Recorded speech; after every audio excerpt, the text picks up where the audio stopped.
Bueno, la CGT finalmente anunció un paro sin movilización para cuando se trate la reforma laboral en el Congreso.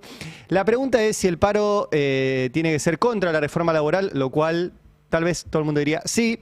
Yo diría un paro por, ¿sí? Porque el problema de hoy no es solo la reforma laboral, que es absolutamente toda regresiva. Ahora parece que la discusión se centró en un artículo que es pésimo, que es el artículo que te baja el sueldo si tenés una enfermedad, si te pasa algo en la calle, etcétera.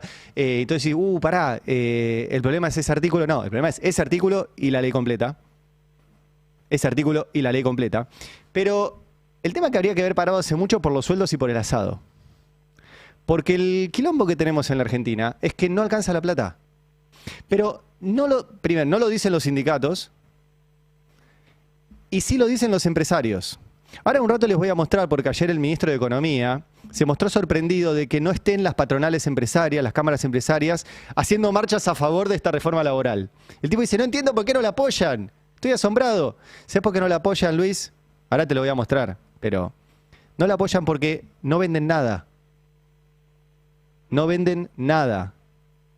Y no lo digo yo, el INDEC les pregunta a los empresarios, ¿cuál es tu principal problema? Y ninguno dice la reforma laboral, la industria del juicio, los impuestos, todo. Eso, sí, todo podría mejorarse, pero no hay ninguna discusión si no venden.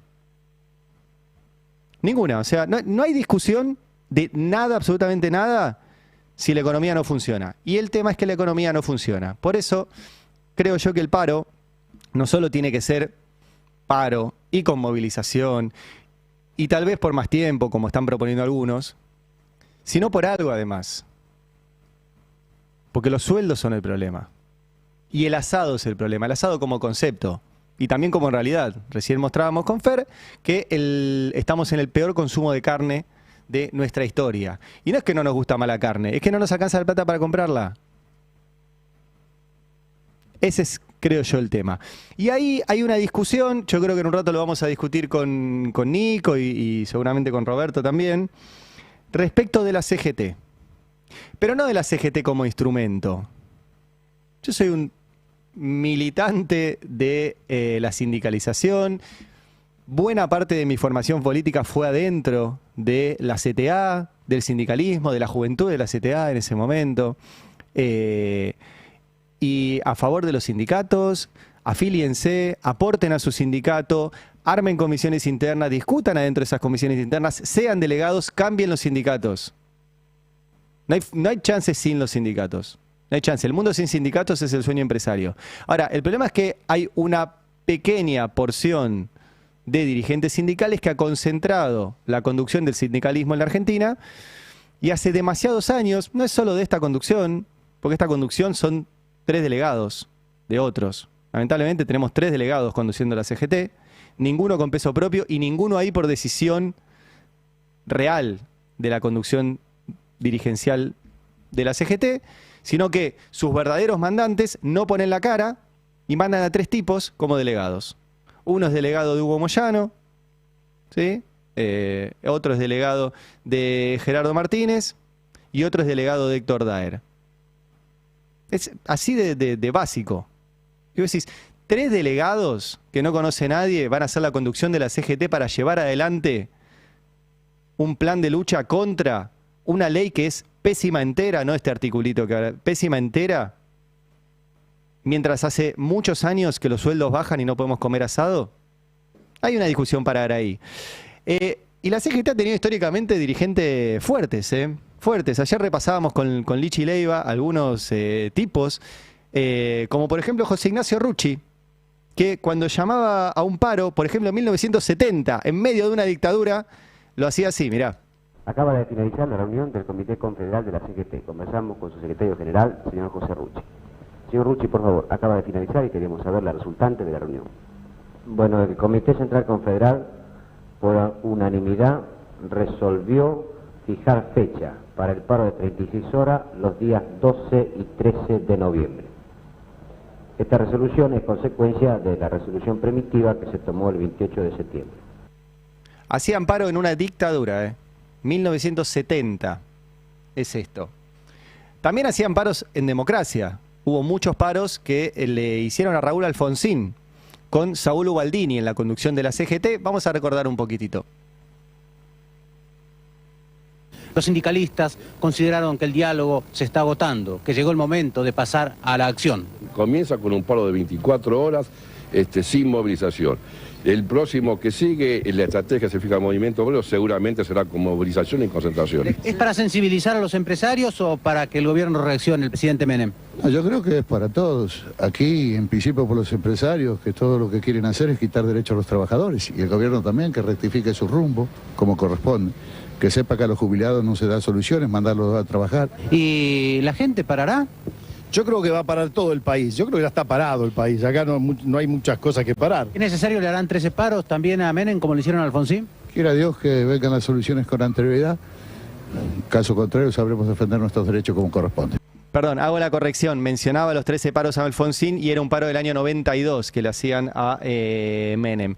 Yendo un poco para acá, también hubo momentos donde movilizó fuerte la CGT durante, podés decir, che, le hacen paros a todos menos a los gobiernos peronistas. No, también. A Cristina le hacían paros y le hacían movilizaciones fuertes. Por ejemplo, año 2009, donde la economía, está bien, había una crisis global, pero había un Estado que había decidido paliar las consecuencias de esa crisis financiera global desatada en Estados Unidos. Se creaba empleo, la última vez que se creó empleo en la Argentina fue durante esos años. Y Moyano le clavó una 9 de julio entera a Cristina, discutiéndole ganancias. Mostremos las imágenes, esto es año 2009. Y jugaba fuerte, mirá qué fue eso. Con toda la emoción que embarga a todos ustedes, vamos a escuchar la palabra de nuestro conductor, el compañero Hugo Moyano. La imagen es demoledora, ¿eh? Una 9 de julio llena, entre 300.000 y 400.000 personas, un mega acto. Mirá lo que es eso. Año 2009.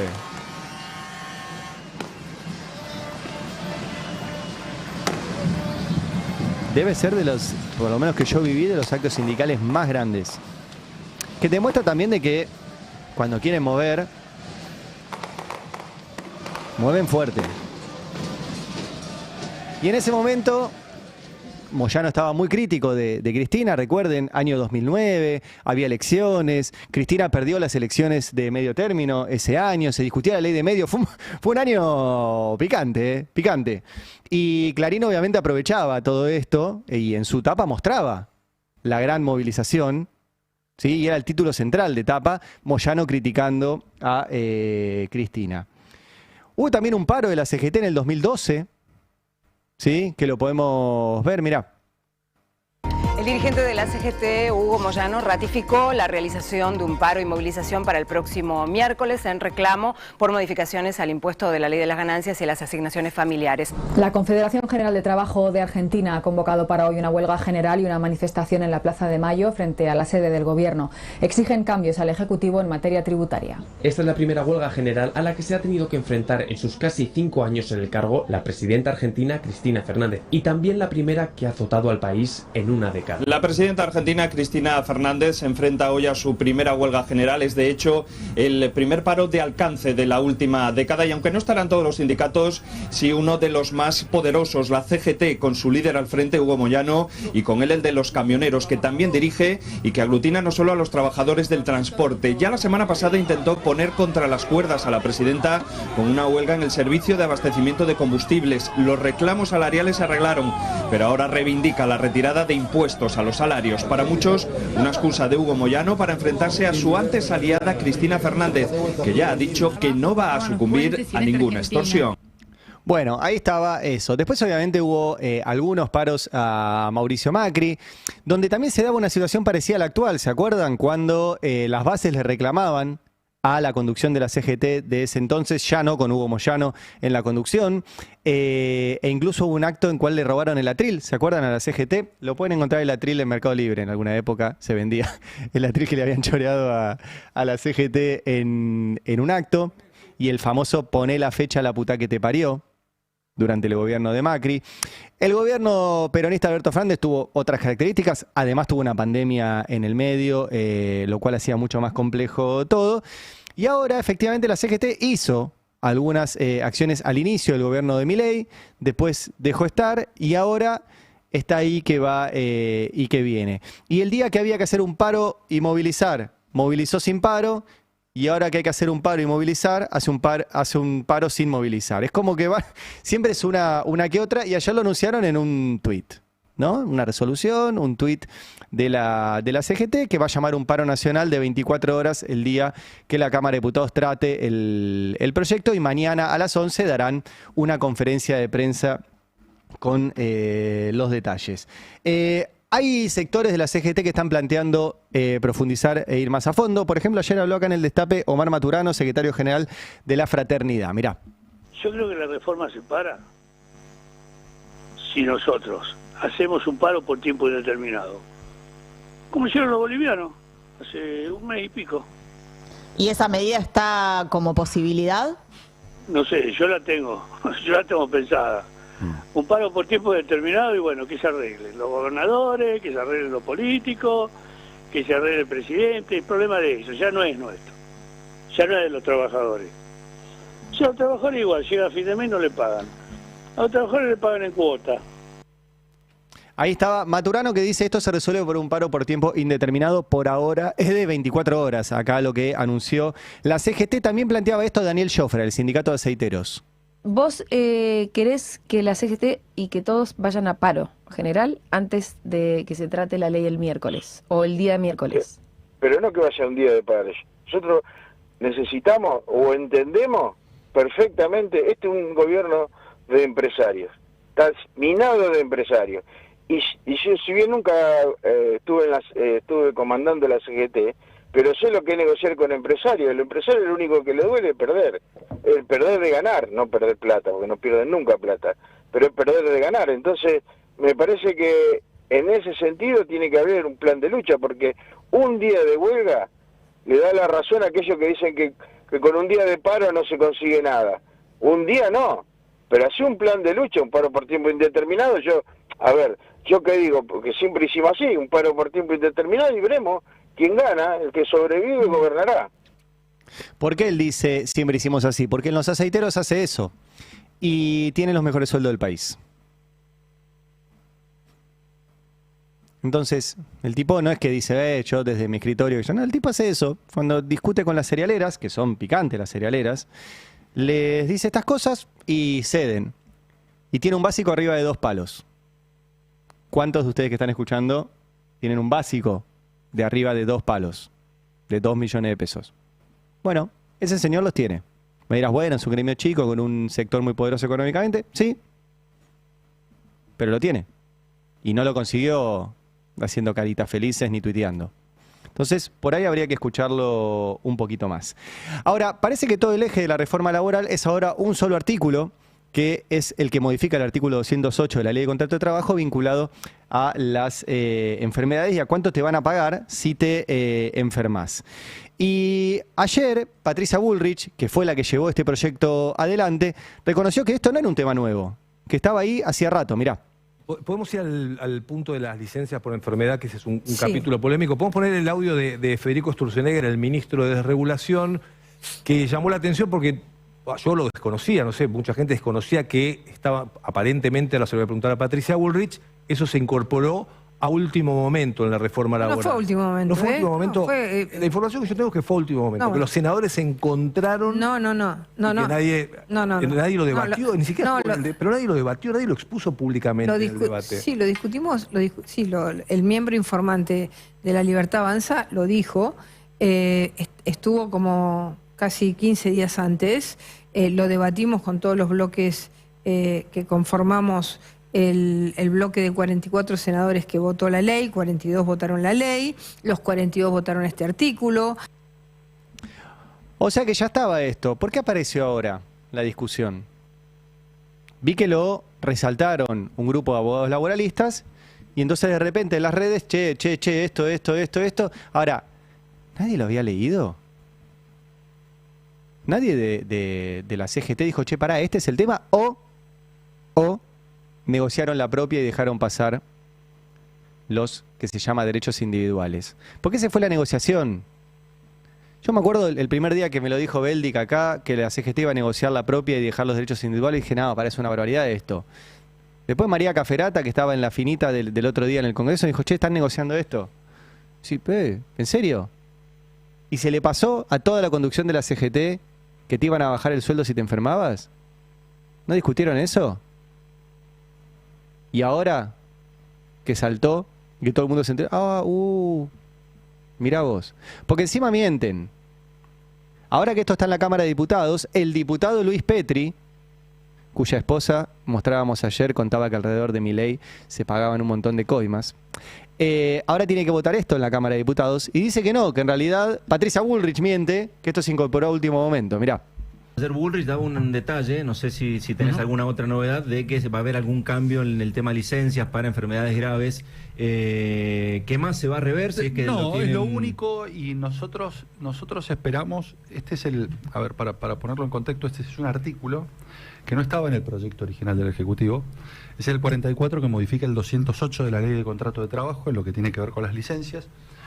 Fue un artículo que surgió producto de los necesarios consensos que vos tenés que lograr, teniendo en cuenta que no tenés una mayoría propia, ni en diputados ni en senadores. Se introdujo este artículo, la verdad que nosotros vemos la inconveniencia de este artículo, y ya anunciamos, lo hizo ayer Patricia, que o por una ley complementaria, o por una reglamentación que especifique que, por ejemplo, los pacientes oncológicos no van a tener ningún tipo de descuento, o aquel que sufre una enfermedad catastrófica, va a ser subsanado. Bueno, ¿cuándo? Porque si lo cambian en diputados, tiene que volver al Senado. Si prometen cambiarlo en la reglamentación, los diputados tienen que votar algo que dice que te bajan el sueldo si te enfermas, y después confiar en que Milei lo va a cambiar en la reglamentación. Y de vuelta, este artículo es pésimo. Todos los otros son igual de pésimos. O sea, ahora, buenísimo que se haya hecho foco en uno, que la verdad que se tendría que haber hecho foco desde antes, pero incluso hay sectores del empresariado que ahora dicen, bueno, está bien, hay que cambiarlo, pero entonces el extra que lo pague el Estado. Hay una entrevista que le hizo NASA Lomagno a Gustavo Weiss, el presidente de la Cámara Argentina de la Construcción, que la publicó en Ámbito. El tipo dice eso. El titular de Camarco, que es la Cámara de Argentina de la Construcción, se posiciona sobre el artículo 208 del proyecto, que propone la reducción de la licencia a cargo del empleador en caso de enfermedad o accidente no vinculado al trabajo. Y dice textual, habría que buscar un mecanismo donde el gobierno acompañe a la empresa y no que la empresa se haga cargo de esos problemas. Ya que la cobertura plena ante cualquier circunstancia adversa lo que hace es justamente generar empleo informal. La próxima, que los sueldos los pague el Estado directamente. No es un guión de humor mío. No. Esto lo publicó NASA Lomagno, le mandamos un abrazo, en una entrevista que le hace al titular de la Cámara Argentina de la Construcción. O sea, está bien, bueno, si te enfermas que se pague el sueldo entero, pero que una parte la pague el Estado. Hay que socializar. Es espectacular que se animen a decirlo. Perdón, me río porque es muy tremendo. Bueno, les voy a compartir algunos datos del último informe del Instituto Argentina Grande. Les recomiendo que lo sigan. Yo, como verán, lo utilizo mucho. Me resulta un insumo muy interesante, mucho más que leerlo diario. Así que lean cosas. Y hay varios datos que les voy mostrando. Si querés, anda poniendo los impactos, ponele, de la reforma. Este está muy bueno porque lo que te muestra es cómo era antes, cómo sería después si se aprueba y cuál es la consecuencia. Entonces, por ejemplo, está licencia por enfermedad, pago completo, es hasta ahora. ¿Cómo será después? 75% del sueldo o 50% si es un accidente. Consecuencia, reducción del salario. ¿Sí? Hora extra, ¿cómo es hoy? Paga el 50% o 100% más que la hora normal. ¿Cómo es en la nueva ley laboral? No se pagan más. ¿Cuál es la consecuencia? Reducción salarial. Jornada laboral, ¿cómo es hoy? ¿Jornada fija o con pago de horas extra? ¿Cómo será en la reforma? El empleador puede hacer cambios en la jornada según lo crea conveniente. ¿Cómo es la consecuencia? Pérdida de predictibilidad de tu jornada laboral. Jornada laboral de vuelta, hasta 8 horas diarias. ¿Cómo va a ser ahora? Hasta 12 horas diarias. ¿Cómo es la consecuencia? Es evidente, laburar 4 horas más. Indemnización. ¿Cómo es hasta ahora? Mejor remuneración contemplando extras. ¿Cómo quieren computar ahora? Sobre el sueldo básico. ¿Sí? ¿Cómo es la consecuencia? Reducción de la indemnización. Vacaciones, mínimo 2 semanas de corrido. Ahora quieren cambiarlo con un mínimo de 7 días de corrido. Disminución del periodo de vacaciones. Y así un montón de cambios. Pásame otro más. Este es la cantidad de horas que se están trabajando. ¿Por qué quieren cambiarlo de las horas extra? Porque tenemos el pico de cantidad de horas trabajadas. contra 2024 subió 3 horas la jornada laboral promedio. 3 horas. Entonces, como está subiendo la jornada laboral promedio, significa que están pagando más horas extras. Hay menos trabajadores, pagan más horas extras. Bueno, ¿qué quieren hacer ahora? Sacarte las horas extras por esto. Por esto. Seguí mostrando, este es el informe de Instituto Argentina Grande. Este es el indicador de trabajo desprotegido, lo conté hace unos días porque hicieron un informe específico. 6 millones de trabajadores argentinos están desprotegidos, ya son más trabajadores desprotegidos en el sector privado que protegidos, ¿sí? Y es el número más alto del registro histórico de este indicador. Sigamos mostrando. Este es el empleo por provincia, ¿sí? Desde que asumió la actual gestión se perdieron, ahí está, los empleos privados, ¿sí? 268 puestos por día. Y miren el mapa de todo el país. Lo que está más en rojo es la provincia de Buenos Aires porque es el lugar donde más se concentra la población. Lo único en verde, donde no se perdió empleo, son Neuquén y Río Negro, lugares donde hay producción de hidrocarburos. Todo lo demás, caída. Seguí.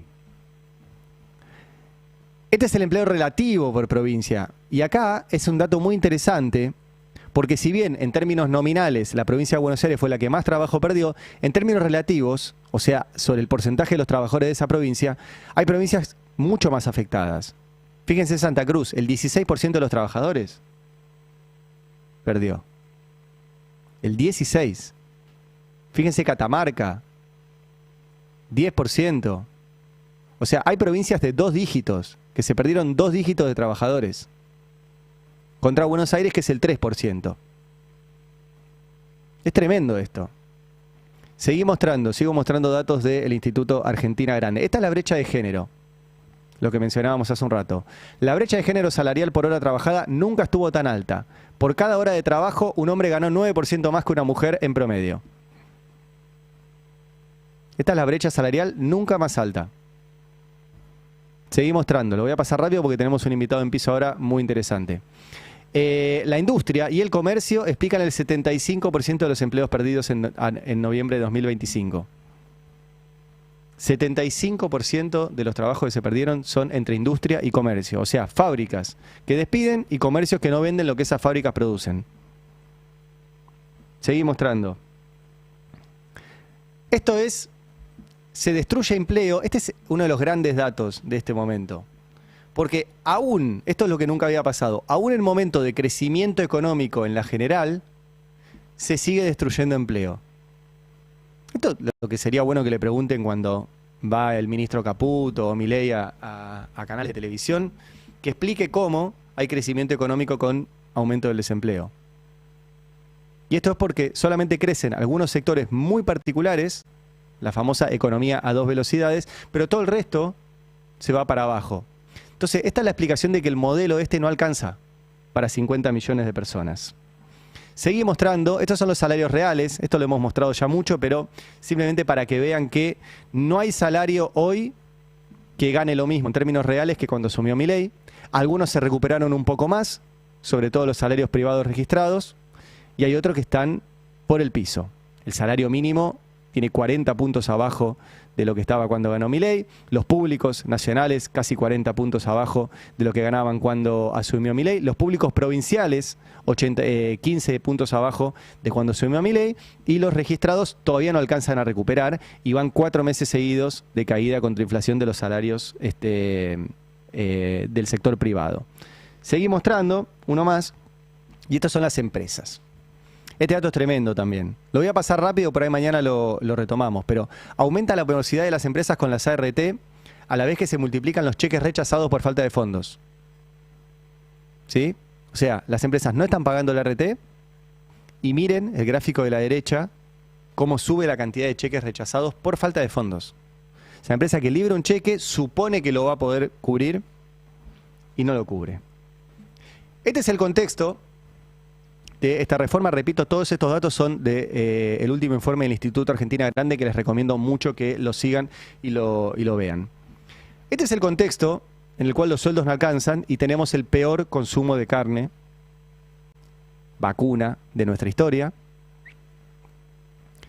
Recién teníamos una charla acá afuera del aire de por qué es eso. Por hábito de consumo seguro que no. La pregunta es si la carne está cara o los sueldos están bajos. Siempre es una cuestión relativa. No importa el número nominal de lo que vale un kilo de carne, sino que importa si vos lo podés pagar.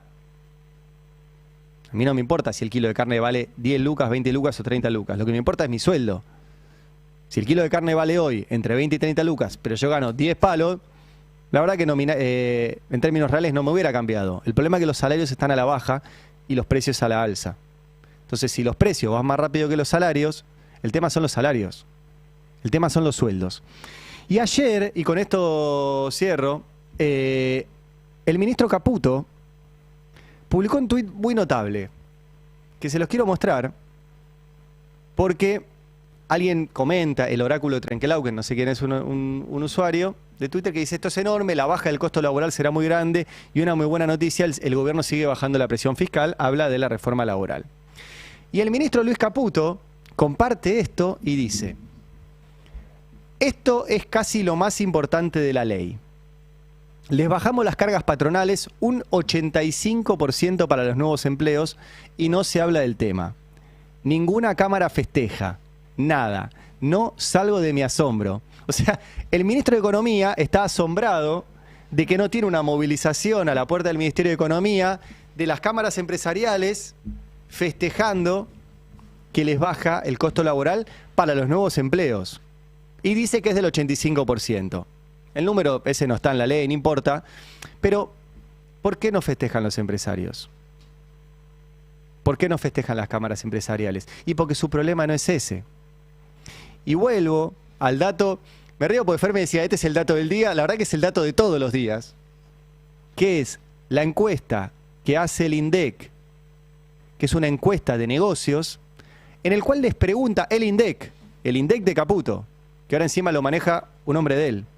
El INDEC de Caputo les pregunta a los empresarios cuál es el principal problema que tienen ellos. Y el principal problema que tienen, el 54% contesta: demanda interna insuficiente. Demanda interna insuficiente. Esto es, no vendo nada. Se los traduzco en términos prácticos. Después dicen demanda externa insuficiente, no exporto. Competencia de productos importados, el 10% dice. Escasez de mano de obra, ninguno. Escasez de mano de obra calificada, 1,4. Falta de equipo adecuado, 2,3. O sea, yo tengo los equipos para producir. Escasez de materia prima, 4%. Escasez de energía, 0,3. Problemas financieros, 4,2. Las leyes económicas poco claras. ¿Vieron que dicen el problema son las reglas claras? Bueno, cuando le preguntan posta a los empresarios, solamente el 0,5% respondió que su problema son las leyes económicas poco claras. El 54% dijo no vendo nada. La gente no tiene plata para comprar. Entonces, al ministro Luis Caputo, para que salga de su asombro, le recomendamos humildemente que lea lo que publica el INDEC. Y el INDEC publica que las cámaras empresarias lo que están preocupadas, o los empresarios lo que están preocupados, es que no venden nada. Que producen y no venden. Que acumulan stock o apagan las máquinas. Mostrábamos ayer o anteayer, también dato del INDEC, la mitad de las máquinas del país están paradas. Y hay sectores que el 70% de las máquinas las tienen paradas, como automotriz y textil. Ese es el quilombo, Caputo. Así que si querés salir de tu asombro, te diría que labures en subir los sueldos y que podamos comprar asado y no en bajar cargas patronales, que no es lo que están pidiendo ni siquiera los empresarios. Bueno, 9 en punto de la mañana y vamos a hablar de un tema que les había adelantado ayer que a mí me interesa mucho y imagino, que a todos ustedes les interesa mucho, que es la inteligencia